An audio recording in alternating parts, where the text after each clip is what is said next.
BNP chairperson Begum Khaleda জিয়ার সঙ্গে আচমকাই দেখা করেছেন সেনাপ্রধান জেনারেল ওয়াকারুজ্জামান। আর এ নিয়ে সামাজিক যোগাযোগ মাধ্যমে শুরু হয় নানা আলোচনা। বেগম জিয়ার সঙ্গে সেনাপ্রধানের সৌজন্য সাক্ষাৎ প্রশংসার জন্ম দিয়েছে।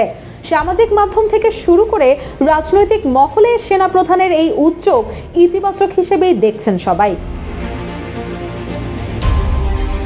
বিএনপি সূত্রে জানা গেছে, বৃহস্পতিবার রাত 8:30টায় রাজধানীর গুলশানে বেগম জিয়ার বাসভবন ফিরোজায় যান সেনাপ্রধান।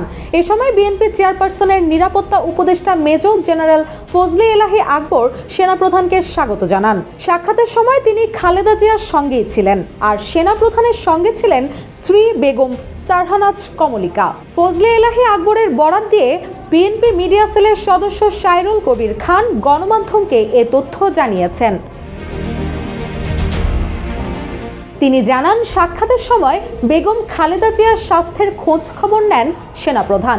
সাবেক প্রধানমন্ত্রী যেন দ্রুত সুস্থ হয়ে ওঠেন সেই দোয়া করেছেন তিনি।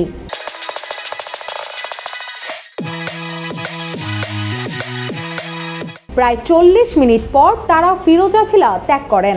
2 বছরের বেশি সময় কারাবন্দী থাকা খালেদা জিয়া 5 আগস্ট সরকার পতনের পরদিন মুক্তি পান। অসুস্থতার কারণে বাসভবন ফিরোজার 4 দেয়ালের মধ্যেই বন্দী রয়েছেন বর্ষিয়ান এই নেত্রী। উন্নত চিকিৎসার জন্য চলতি সপ্তাহে খালেদা জিয়া যুক্তরাজ্যে যাওয়ার কথা রয়েছে।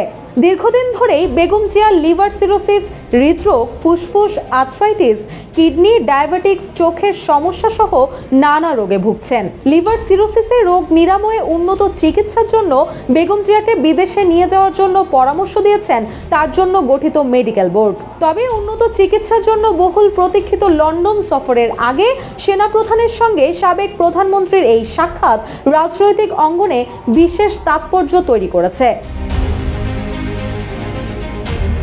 রুশা সুর, জয় জয় দিন।